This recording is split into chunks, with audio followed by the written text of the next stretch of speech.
Moisture drops off the trees in the garden as the gate is unlocked and slides back. A man walks to his pool and starts to tinker with the pump. In a second, life changes for him and everyone he knows. Nothing will ever be the same as a gunshot echoes through the dark night. This is True Crime South Africa. I'm Nicole Engelbrecht, and you're listening to episode 138, The Murder of Mike Thomson.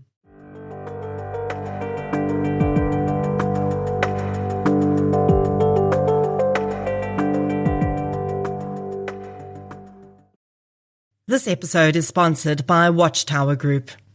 Let's face it, many of the cases I cover on this podcast could have turned out very differently if victims had had immediate security support when they needed it.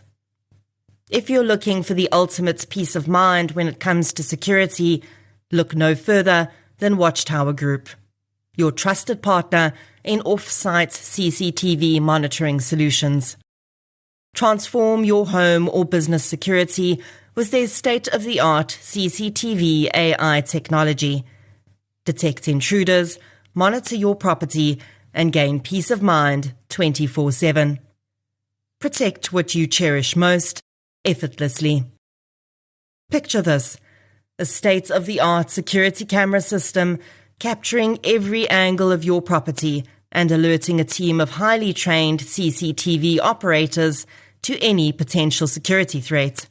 Should suspicious activity be monitored at your property, operators immediately dispatch the armed response to deal with the incident.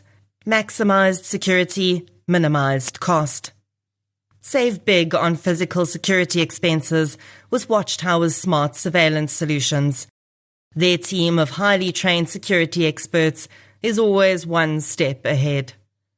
Contact Watchtower today by visiting their website on wtgroup.co.za to inquire about a surveillance solution to best suit your needs and requirements. That's wtgroup.co.za. Watchtower Group, the leaders in off-site CCTV monitoring solutions. A huge thank you to Watchtower for sponsoring this episode of True Crime South Africa. Since 2019, True Crime South Africa has been telling the stories of the victims of violent crime in South Africa. The podcast is independent. That means no big or even little corporates fund it. And that's just the way I like it. And it's the only independent podcast in South Africa that consistently charts in the top 10. Keeping a podcast like this going is time-consuming, and for the most part, it remains a one-woman process. It's me. I'm the one woman. You, yes you, are the reason this podcast continues to flourish and help bring in tips on missing person and cold cases. If you'd like to help keep the show running, please consider supporting our sponsors, signing up to Patreon or PayPal, follow the show on the socials, as the kids say, and share it with your fellow partners in crime. You can find our social links and learn more about our sponsors at True Crime South Africa/donate. Shout out to this week's Patreon and PayPal superstars. A huge thank you goes out to Natalie Sterling, Tamika Wilkinson, Maggie Botma, Mokhadi Maswangani, Sonia Hill, Lily Okalani Khan, Bianca Kun, Kim Cole, and Janice K for your support on Patreon. Thank you so much, everyone. Patreon supporters get one additional exclusive episode a month, a shout-out on the pod, and other exclusive content, including Q&As with me as and when it's available. It's a minimum of $1 a month. I think you should do it. Please. And thank you. Keba. This case first came onto my radar in August last year when the victim's sister emailed me. Debbie Thomson wanted to discuss the possibility of me reviewing the book she'd written about her brother's case, which she released just before COVID hit, which of course no one knew was going to happen, and ended up totally stalling any promotion she hoped to do. I agreed to read it, and unfortunately, as often happens, took far longer than I probably should have to get around to it. But I really felt that instead of just talking about the book, I wanted to cover this case in full. Of course, I relied heavily on Debbie's book as a source, which is called My Beloved Country Made Me Cry. But the information I've used here is probably just a quarter of the incredible, heartbreaking and shocking information that Debbie has included in her book. So I strongly recommend you get it. It's available in ebook format on Amazon, and I'll link that in the show notes.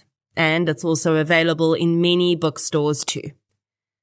Debbie's journey after Mike's murder is pretty incredible. And I've had the honor of chatting with her about some of the projects she's doing now. I also figured out while reading the book that she has links to another woman whose own journey after losing a loved one to crime I admire greatly. And I'll get into that a bit later in the episode. So without further ado, let's get into episode 138, The Murder of Mike Thomson. The following episode may contain sensitive material, including descriptions of violence, sexual assault, or graphic descriptions of injuries to victims. If you feel you may be triggered by such material, please consider this before accessing our content. To access trauma counseling or services, please see the helpline information on our show notes.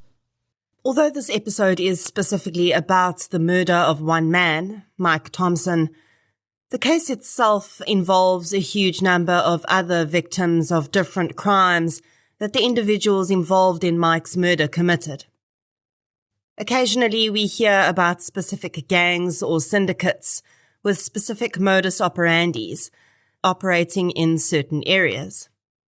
I will admit that groups like the one we're talking about today, who commit violent home invasions, do seem to be far more common in Gauteng and its immediate surrounds than in some other provinces. I think that has a lot to do with the high population density in the area, and also the fact that the road network there often allows these people to be in areas where they'll do these home invasions and then very quickly flee into areas where they can hide out. Like serial killers, these gangs are often given names by either the media or the police to identify them and their crimes. Usually those names have something to do with their modus operandi or the area they operate in. The Rolex gang, for instance, were a group that operated in Johannesburg and got their name because many of their victims were robbed of Rolex watches. The Santon Knife Gang is another that operated in Johannesburg and, as their name suggests, used knives in their robberies. Now, just to be clear, the word gang used in this context, while not entirely dissimilar to actual street or prison gangs, is actually just a way to describe criminals operating in a small group. I guess one of the biggest differences between these types of criminal groups and actual organized street gangs or prison gangs is the sense of loyalty to the group. In the types of groups we're talking about today, there are often core members, but that doesn't stop those members from carrying out crimes on their own, and there's not much of a code of conduct, as we see with proper gangs. Often these groups will fizzle out on their own after a while if they aren't caught, and they are far more likely to turn on one another than in street gangs. In 2007, the Razor Gang was terrorizing Johannesburg suburbs. The group operated with between 5 to 7 members at a time, and their MO was to carry out extremely violent home invasions in which valuables, cash, and guns were stolen. The members would make entry into homes, usually while the occupants were still awake, tie them up, and often assault and terrify the homeowners into showing them where their valuables were. It didn't take long for their violence to escalate into more than beatings.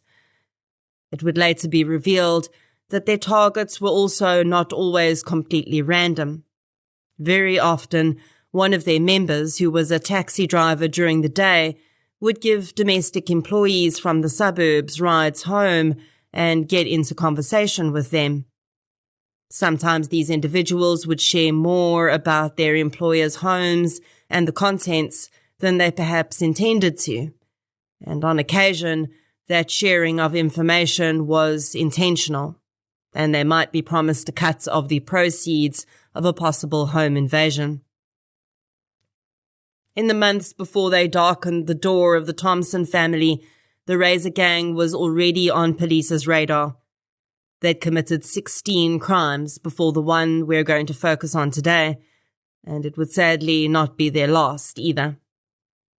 For the most part, the dockets associated with the gang were spread across 3 police stations: Bramley, Santon, and Parkview. They would eventually all be consolidated under one station and one investigator, but not before an incredible amount of irreparable damage had been done to many lives.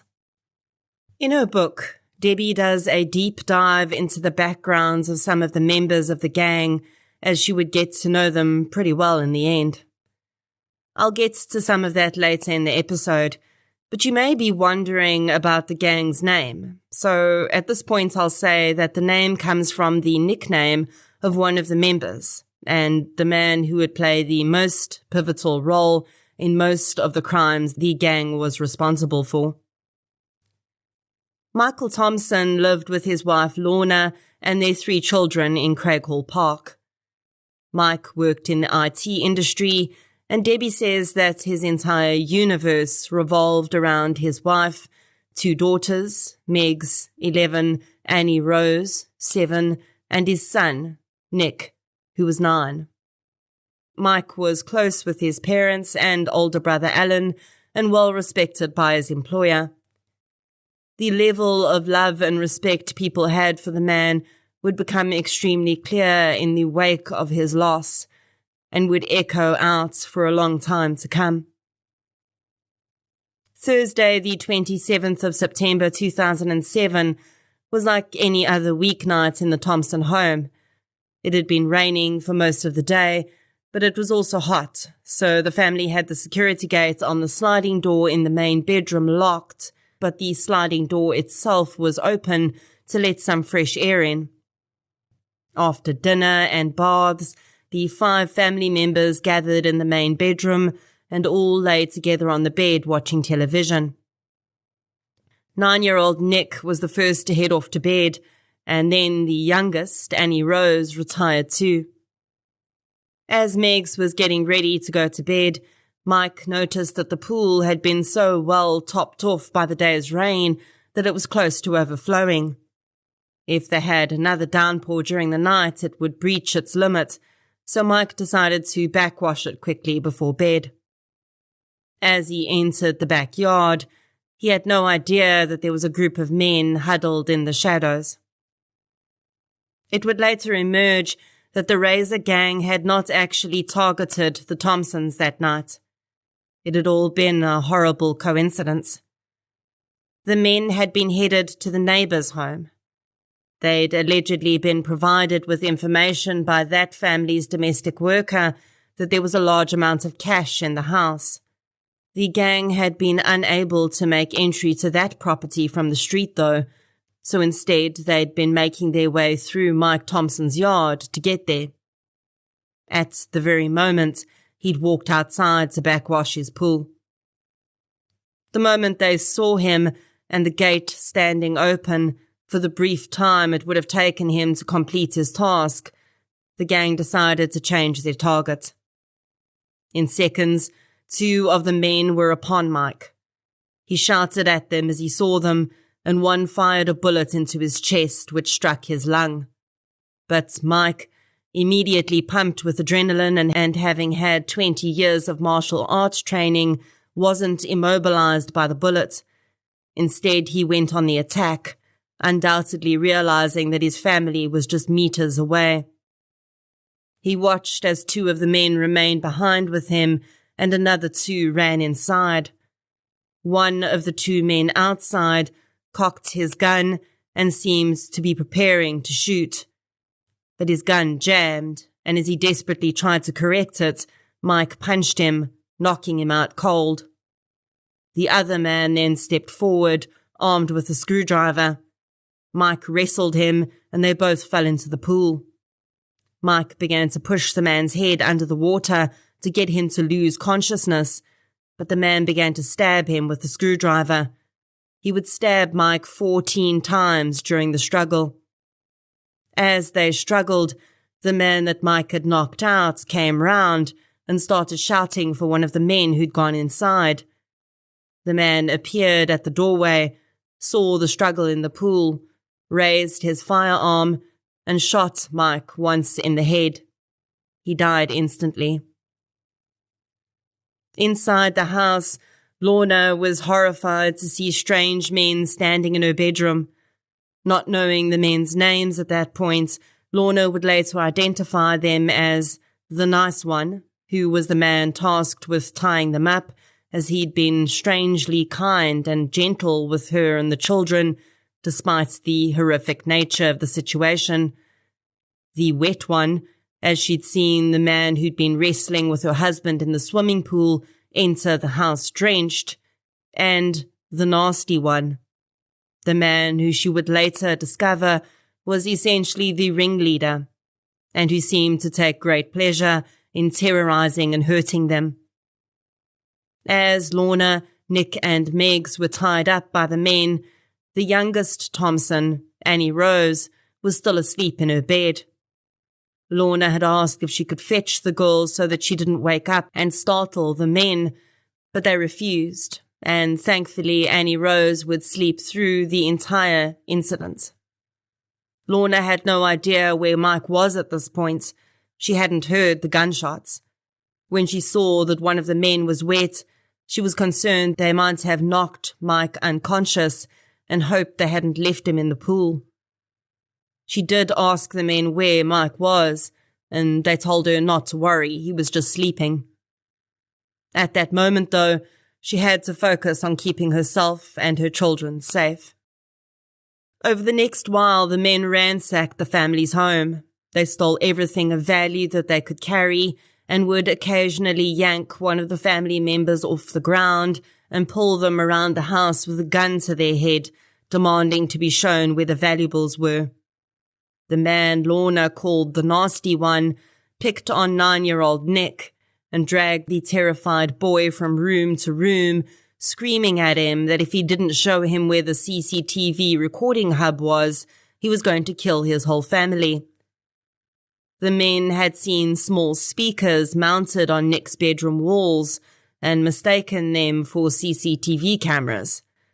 They wanted to know where the recording hub was, but the terrified child didn't even know what CCTV meant. Eventually, they seemed to accept that these were not cameras and decided they'd spent enough time in the house. They told Lorna that they were going to take her husband's car and they were going to leave one man behind at the house. If the car turned out to have a tracker in it, they said, or if she tried to call for help after they left, the remaining man would kill them all. After the men had left, Lorna and the children sat frozen, too scared to move in case the threat that one of the men had stayed behind was real. Eventually, though, Lorna realized she had to take action and get her children to safety. The 3 untied each other, and Lorna went to fetch the still sleeping Annie Rose from her bed. She gathered the 3 terrified children and told them to stay absolutely quiet and close to her.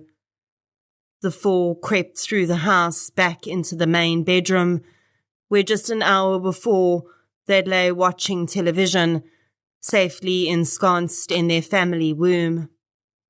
Lorna still had no idea where her husband was, and as she peered out into the garden, she hoped to see Mike lying unconscious on the paving around the pool, but he was nowhere to be seen. She quickly ushered the children out of the house and almost simultaneously spotted her husband at the bottom of the swimming pool.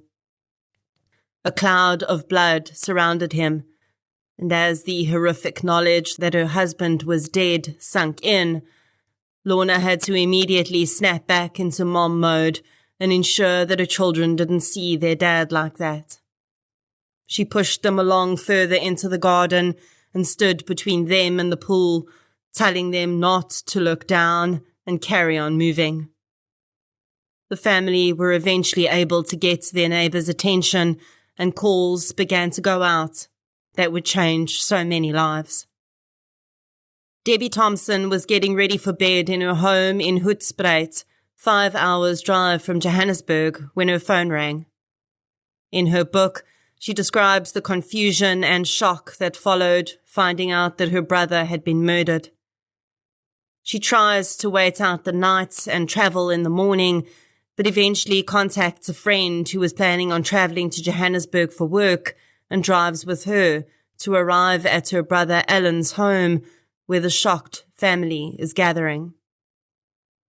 I always think about how a place, in this case a home, can suddenly take on a completely different nature after something like this happens. A house you've gone to hundreds of times in your life for family gatherings, braais and Christmas parties, whose driveway, walls, and the very sight of the structure itself you associate with family, friends, happiness and love, can quite suddenly, in the blink of an eye, really turn into the scene of something unthinkable. And that place becomes completely different. As Alan Thomson pulled up to his brother's house in Craighall Park, the dark street was already cloaked in flashing blue light.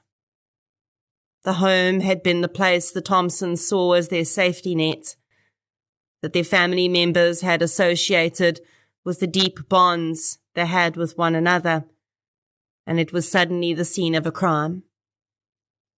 Alan would later say that the picture he'd had in his head of what a crime scene being worked by police officers would look like was nothing like what he found when he entered his brother's property. He expected a controlled environment with cordoned-off areas and evidence collection techs dressed in protective equipment, scouring the house for evidence. Instead, he found between 20 and 30 random people just trudging around the property, walking in and out of the house and touching items with their bare hands. Perhaps worst of all, his brother's body still lay at the bottom of the pool. The family waited for hours for forensics teams to arrive before Mike could eventually be retrieved from his watery grave. One positive aspect of that night was the presence of members of the volunteer victim support team from Parkview Police Station, who had the forethought to ask officers to remove Mike's wedding ring and watch from his body, and they gave it to the family. Debbie says that the volunteers were an incredible support to them that night, and their presence would spark in her an idea about how she could make Mike's death mean something to the world. But we'll talk more about that later in the episode. As Debbie arrived in Johannesburg, she received the first task of many to come that crop up when a loved one becomes the victim of violent crime. Mike's car was recovered in Alexandra Township in the early hours of the next morning, and she went through to the police station to identify it. Again, the vehicle that Mike had purchased to transport his family, which until that point was synonymous with laughing children and the excitement of new destinations, was now sullied by the knowledge that Mike's murderers had been the last people in there. Debbie watched as the forensic techs took fingerprints from the inside of the vehicle. They discovered a few that they said were really good prints and should yield results. And keep this in mind, because it'll become important later. In these very early hours, Mike's family were already starting to experience a taste of the frustration that would taint their quest for justice for almost a decade after Mike's murder. As news of Mike's death began to spread, visitors started pouring into his brother's home where Lorna and the children were staying. Although this time would be a complete blur, several of the visitors would play a pivotal role in the events that would follow the tragedy. One of Mike's best friends visited and offered to arrange a private detective to start working the case immediately. This detective would become incredibly important in gathering valuable evidence and handing it over to the SAPS. In the days after the murder, the family already started discussing how they might like to honor Mike in a more permanent way. Mike's employer offered to open a trust, which they could use to raise funds to help play a real role in preventing crime and helping future victims. Both Alan and Debbie would stand by their initial commitment to honoring Mike's memory in the years to come and making a real difference. Debbie and Alan would also take on the task of identifying Mike's body at the mortuary. Debbie describes this experience as one of the worst of the entire ordeal. The staff did not seem to have any concept of how horrific the deed was for the family, and there was no explanation or preparation for the grieving siblings before they were shown Mike's body. Another visitor to the home in those early days was a woman whose name I'm very familiar with, and was quite surprised to see her name pop up in Debbie's book. Frequent listeners of the podcast will recognize the name Vanessa Lynch as a woman who essentially took on South African policymakers to force the implementation of desperately needed DNA databases and collection strategies for crime scene techs in South Africa. Vanessa and her mom Sue understood the Thomsons' pain all too well.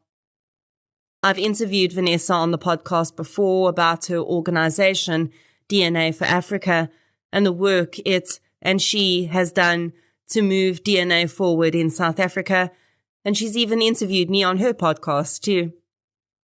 Vanessa's quest began after her father was murdered in a home invasion in 2005. His case was never solved, despite there being a ton of DNA evidence on the scene. But she visited the Thomsons that day in a personal capacity.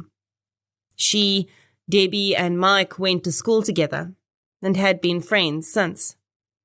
It was simply horrible coincidence that Vanessa had experienced something so similar to what the Thomsons were going through. But that horrible coincidence would have amazing results for the entire country and countless victims of crime. Vanessa's little brainchild organization at the time, DNA for Africa, was one of the first beneficiaries of what became known as the Mike Thomson Change a Life Trust. Although all these incredible things were happening in the weeks and months after Mike's death, the family's aching loss was still incredibly evident. The children, 9-year-old Nick especially, struggled significantly. And what made things worse was that the men who killed their father were still out there, and they were still committing crimes. 5 days after Mike Thomson was murdered, the Razor Gang struck again. Before writing her book, Debbie received permission from the Patterson family, who were the next victims, to release the information I'm about to share with you. Alan and Bronwyn Patterson are parents to Jamie and Angus, who were 17 and 10 at the time. The Razor Gang made their way into the Patterson home one night while the family was settling into bed.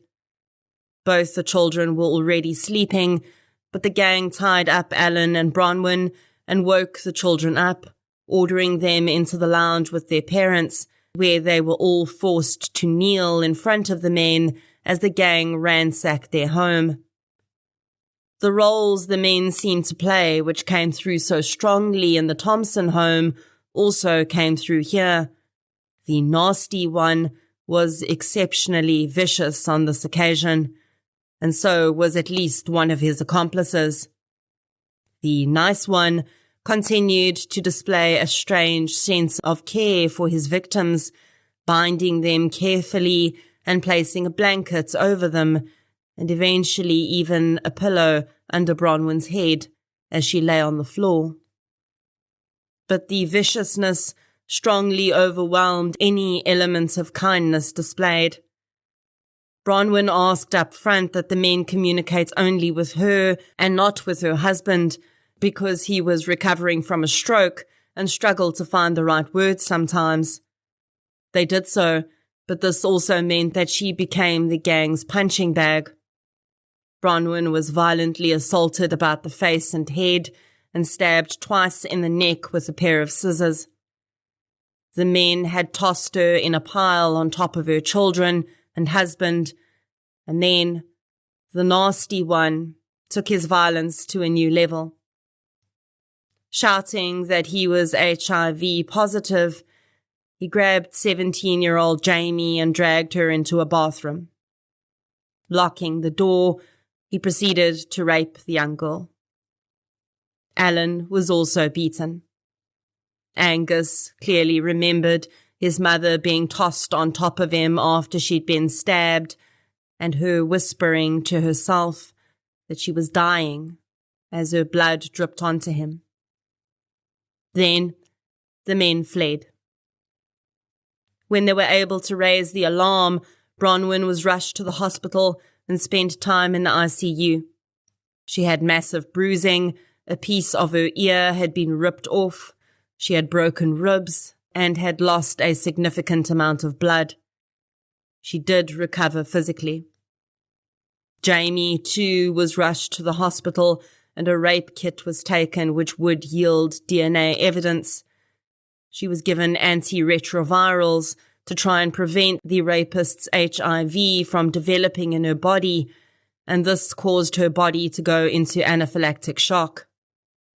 But Jamie was not going to be held back by these vicious men.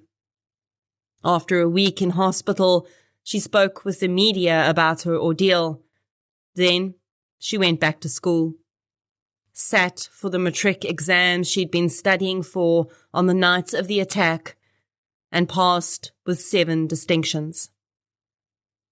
The incredible bravery and strength of this young woman is unbelievable. The gang's next victims were not just one family, but rather 3 who all lived on the same premises.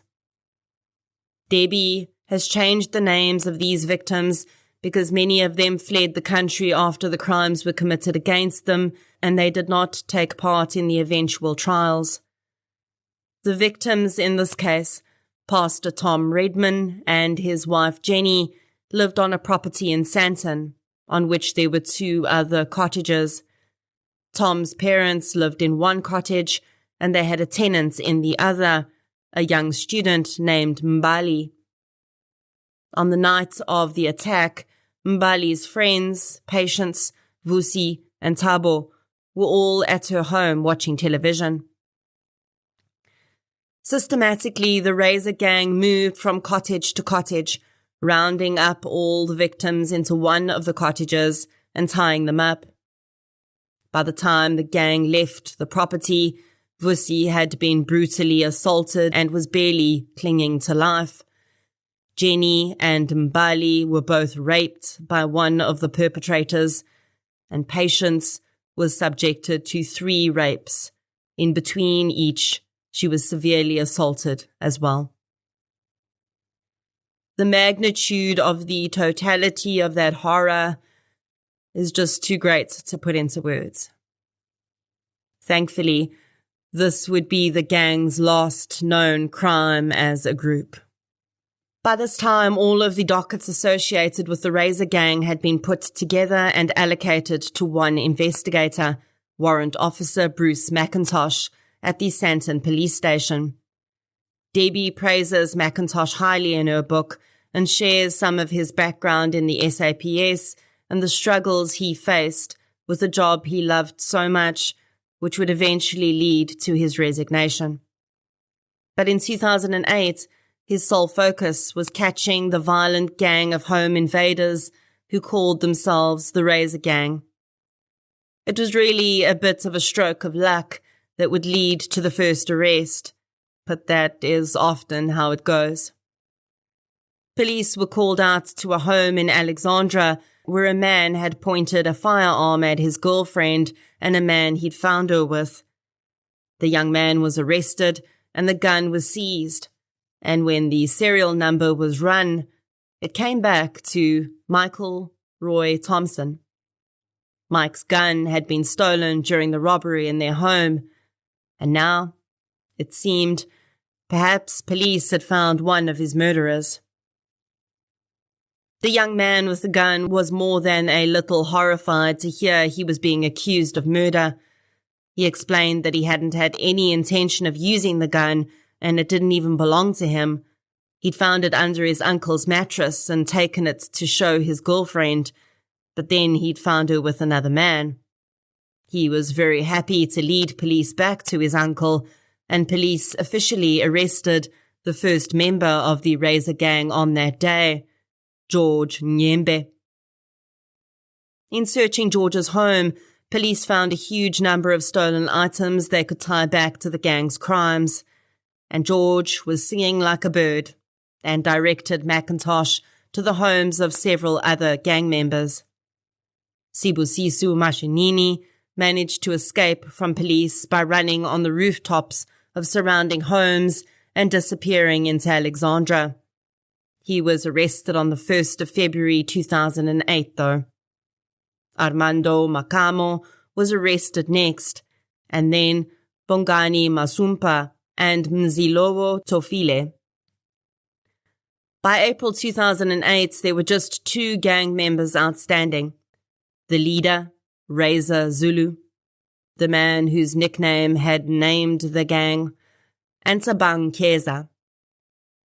McIntosh received a tip-off about Razor's whereabouts on the 28th of April 2008 and crept up on the man while he was drinking at a tavern. He was in handcuffs before he knew what was happening.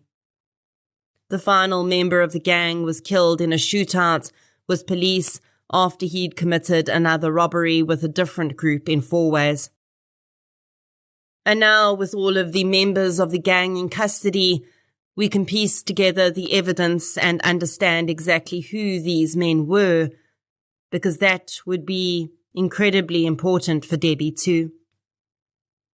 Razor Raymond Zulu was the nasty one. Evidence would show, although he would flip-flop on his own culpability, that he was responsible for the first shot on Mike, as well as the shot in the head that had killed him. He was also responsible for the rapes of Jamie, Mbali, and Patience. George Nyembe was the wet one, the man who'd struggled with Mike in the swimming pool and trudged back into Lorna's home, soaked to the bone after stabbing her husband 14 times with the screwdriver. He had also raped Jenny and Patience, and he'd stabbed Bronwyn in her neck and tore off a piece of her ear. Bongani Masumpa was the so-called nice one. He had shown strange care toward the victims of his vicious crimes.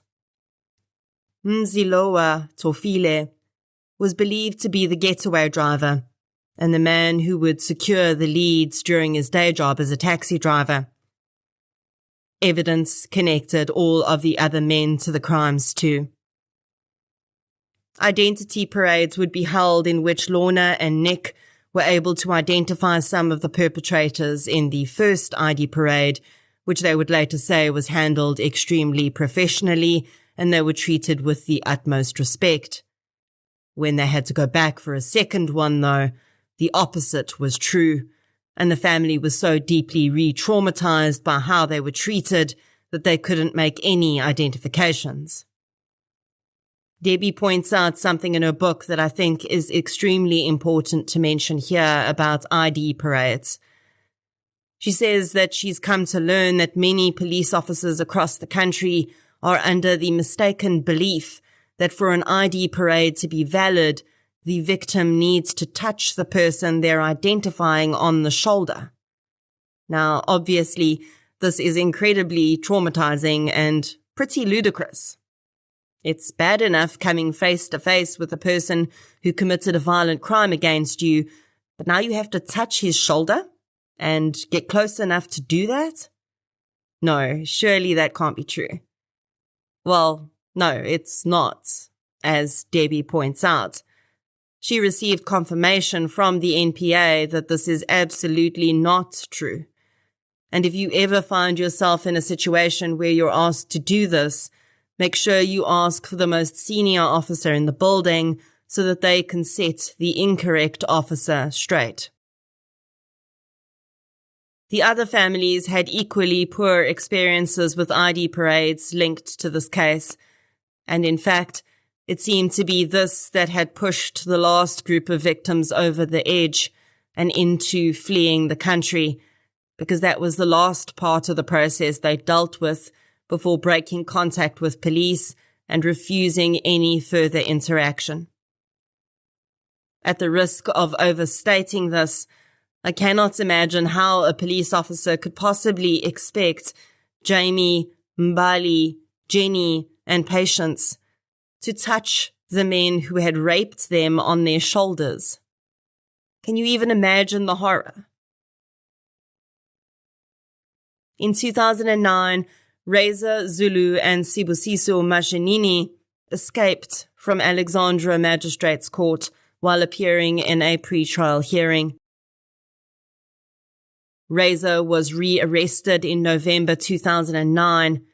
He was fast asleep with a loaded weapon beside him, but Bruce McIntosh was thankfully faster than he was, and the cuffs were on his hands before he could reach for the weapon.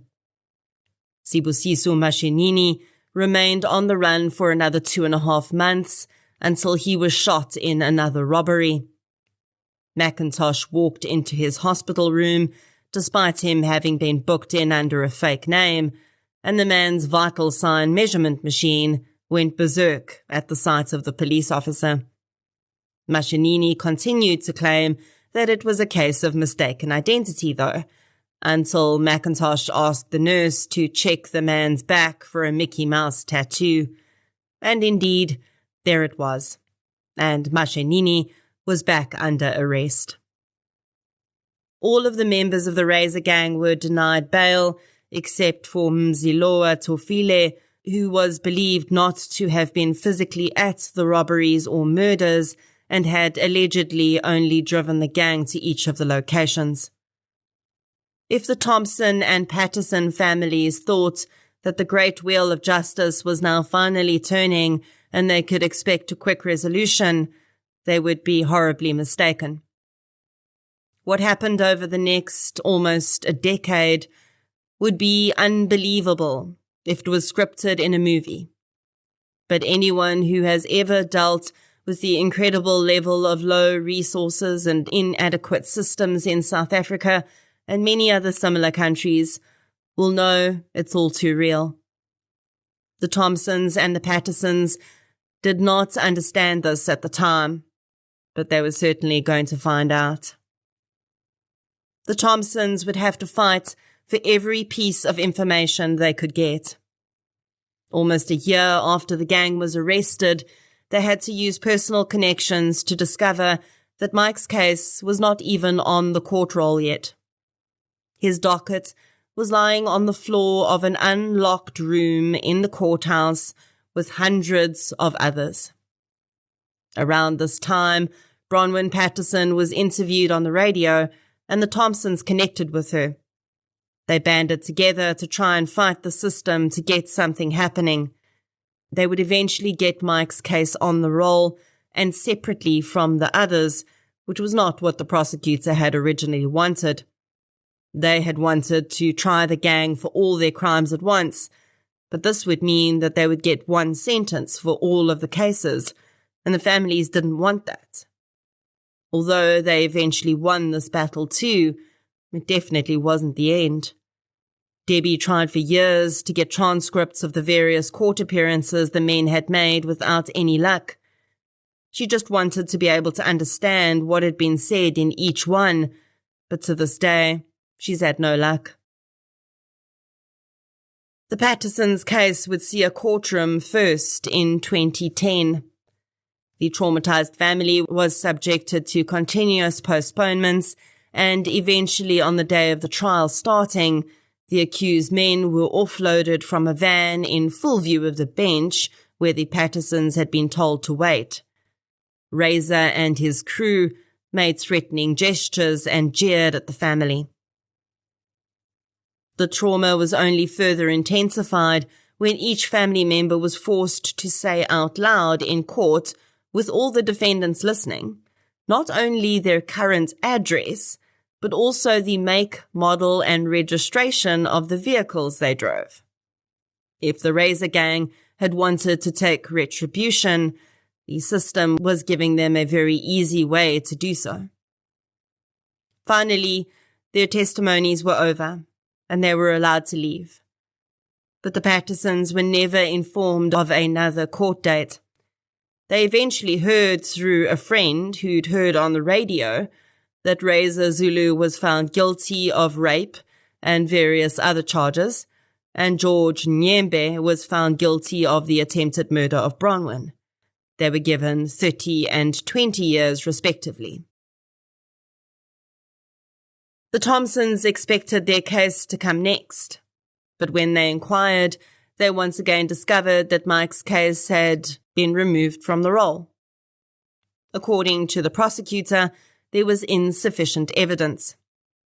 In speaking with the I.O., who was now in charge of the case, the family was horrified to discover that the man had no idea that there was in fact a mountain of evidence against the gang in connection with Mike's murder. His laptop had been found in their possession, they'd been linked to his car, they'd been linked to his weapon, and there were fingerprints in his vehicle. None of this was in the docket, which had been clearly tampered with at some point. Thankfully, the Thomsons' PI was able to resupply some of the evidence to get the docket back up to date. But the biggest shock would come when, just by chance, they discovered that the docket didn't even have the correct injuries for Mike noted. The autopsy report said absolutely nothing of the 14 stab wounds that had been inflicted by George Nyembe. It noted only the 2 gunshot wounds. Eventually, the 14 stab wounds were just added in a note at the bottom of the report, which just beggars belief. Finally, in 2015, 8 years after Mike was murdered, his case was added back onto the roll, and 4 members of the gang were to stand trial for his murder. Bongani Masumpa, George Nyembe, Raymond Razor Zulu, and Mzilowo Tofile. These seemingly now standard postponements continued, and the children who needed to testify were forced to pull out of provincial sports teams and miss out on school events to attend trial dates, which were eventually just postponed again. Finally, even the judge in the case seemed to have had enough and said if there were any further postponements in the case, heads would roll. At the very next court date, the family were surprised to hear that George Nyembe and Bongani Masumpu had both pled guilty and turned state witness against the remaining 2. George was given 15 years for housebreaking and 20 years for murder. Bongani was given 10 years for housebreaking only. Now, a new trial had to start for Zulu and Tofile. On the first day of the new trial, the family was subjected to the traumatic experience of having Razor Zulu led down to the bench where they were sitting outside the courtroom and in his leg shackles, they placed the man directly next to the victims. Debbie was enraged, and Razor quickly began smirking at the family and making threatening gestures toward them. Debbie was having none of it and went and sat in the bench opposite Razor, although her own heart was racing and got his attention. She stared into his eyes for the rest of the time that they were out in the hallway. Any time he tried to turn his attention back to the children and Lorna, she shouted, "Hey," and held him once again in her gaze. On that day, there was another postponement, and Debbie decided to wait outside the court for Razor to be taken out so that she could snap a picture of him, so she had a more recent image as he'd changed so much since he was arrested.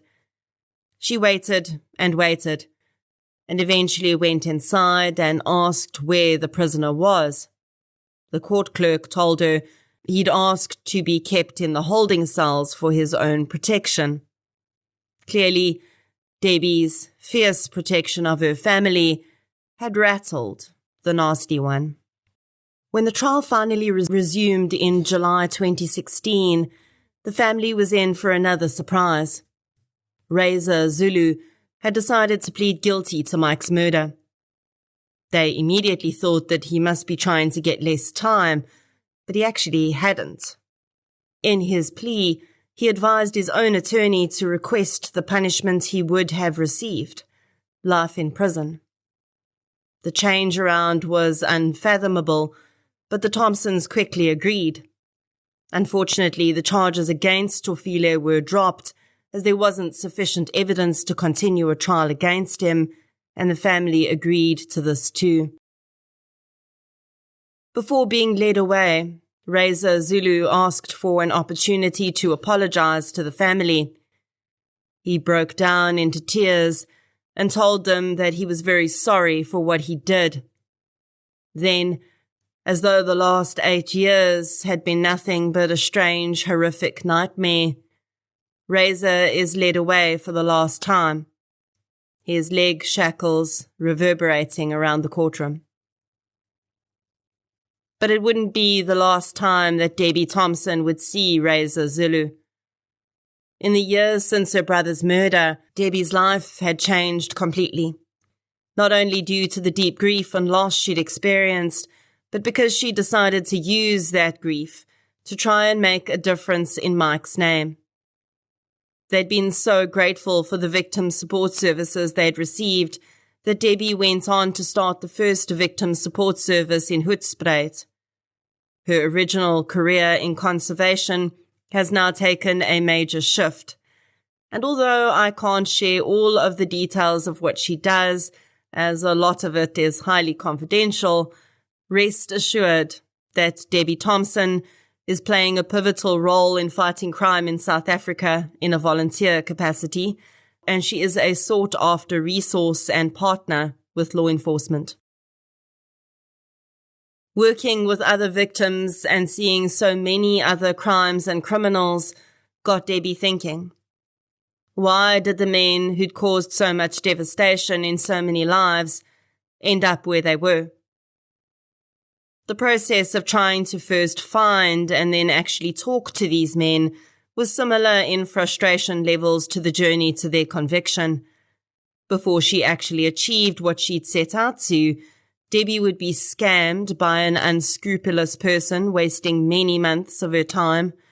Then, when she finally discovered where the men were, it took forever to actually figure out how to sit down with them, and even on the day she arrived, prison staff had no idea where Bongani Masumpa was at all. And although their system said that Razor Zulu was at a different prison, he actually was at the prison Debbie was at, and they eventually found him. After a brief conversation with George and Razor, she was able to arrange a proper VOD or victim offender dialogue with the men. The two men's stories were very similar. Both had grown up in severe poverty with single mothers.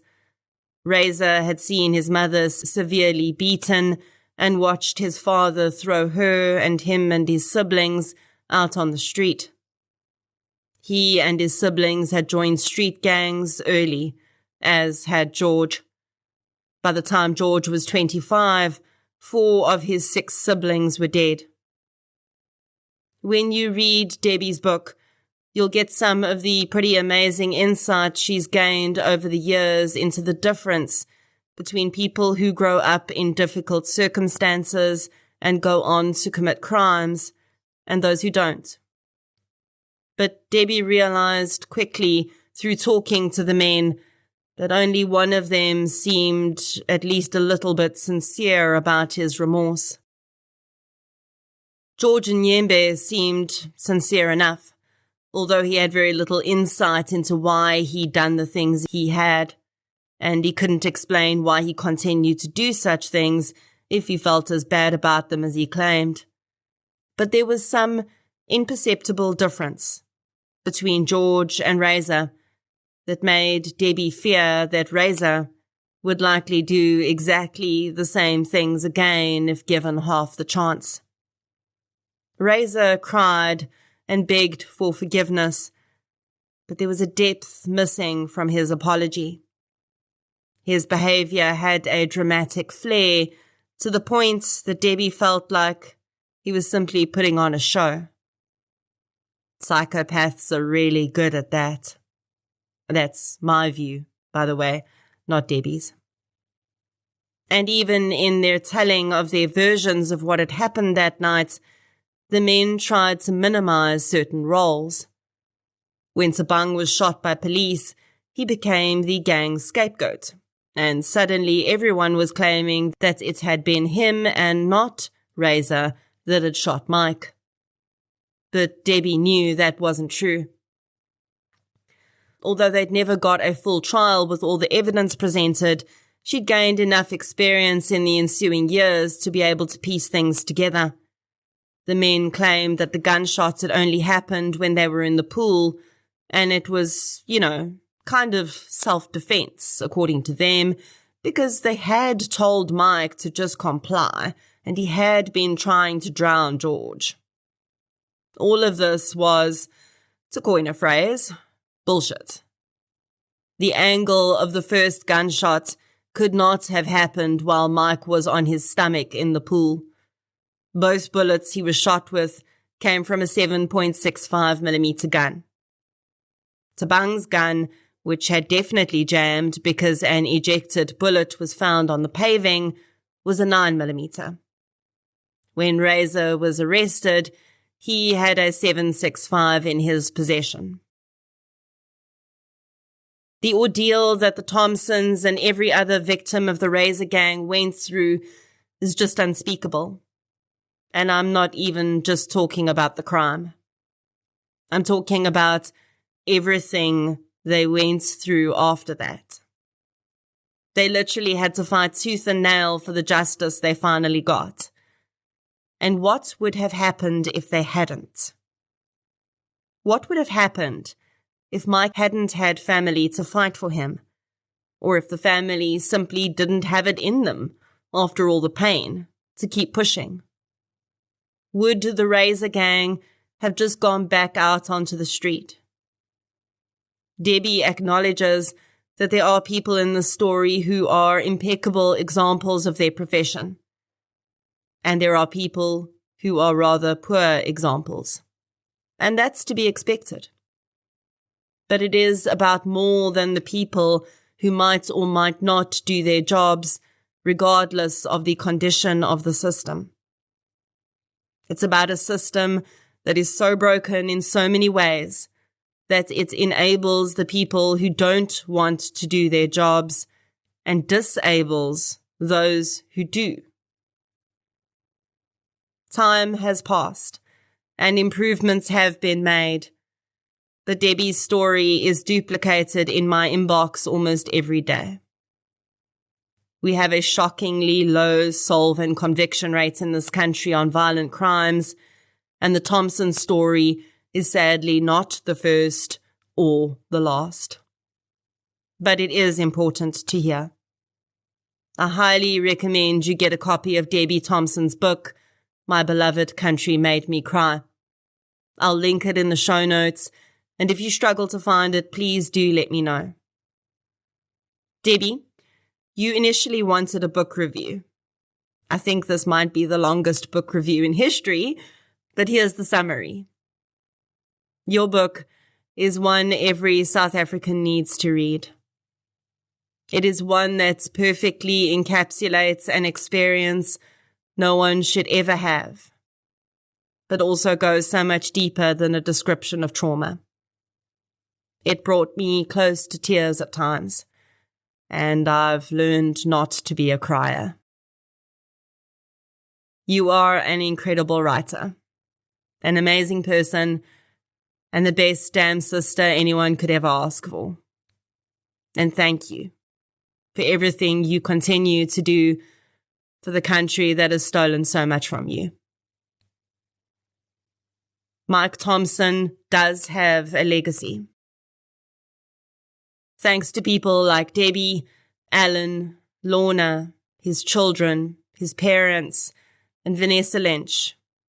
Incredible changes are being made daily, which are helping to ensure that families have to deal with less and less of this going forward. And although that's amazing, and I'm so grateful for the work that all of these people are doing, I have absolutely no doubts that Debbie would rather have her brother back. Lorna would rather have her husband back than his wedding ring that she wears around her neck on a chain. Their children would rather have their dad. His parents would rather have their son. Reza Zulu claimed that he decided to plead guilty because he saw Nick, Mike's son, and how he had grown up since he'd last seen him and realized that he'd forced this child to grow up without a father, like he had, perhaps. And maybe that was part of it, but I don't think that was all of it. Because that day, he treated the Thomsons terribly, jeering and smirking at them, threatening them. But I think there was one thing that might have hit home with him that day, and that was what he saw in Debbie Thomson's eyes. I don't think there's any doubt that Reza Zulu was the most dangerous of this group. I personally don't think his tears were ever for his victims. They were for himself.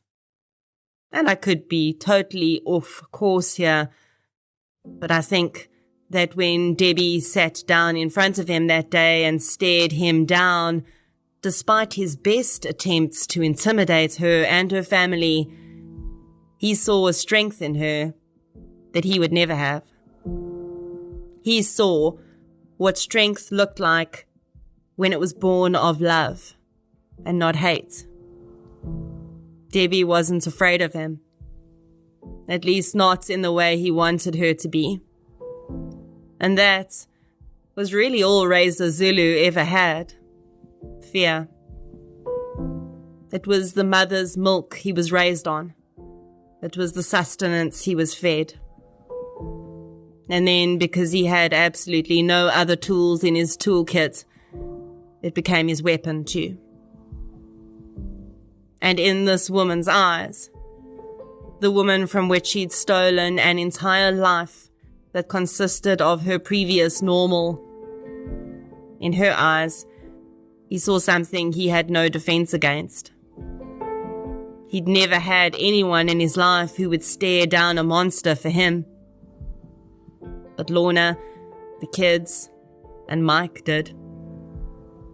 Maybe if Reza had had someone to stare down the dragons for him, he would have learned that love is far more powerful than hate. And maybe he wouldn't.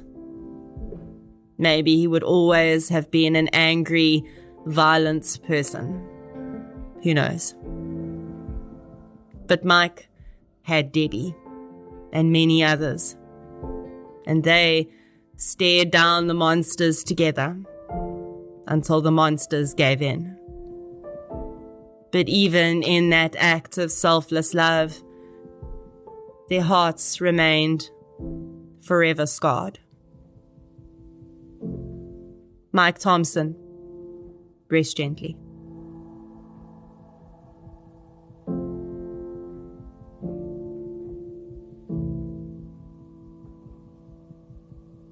If you'd like to hear more victim-focused true crime content, please subscribe to True Crime South Africa on Spotify or the platform you're using to listen right now.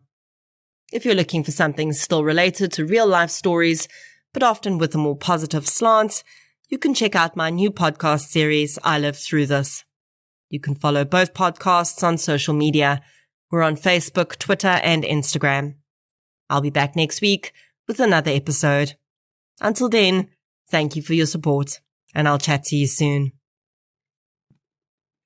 A healthier, happier, more productive life starts with good sleep.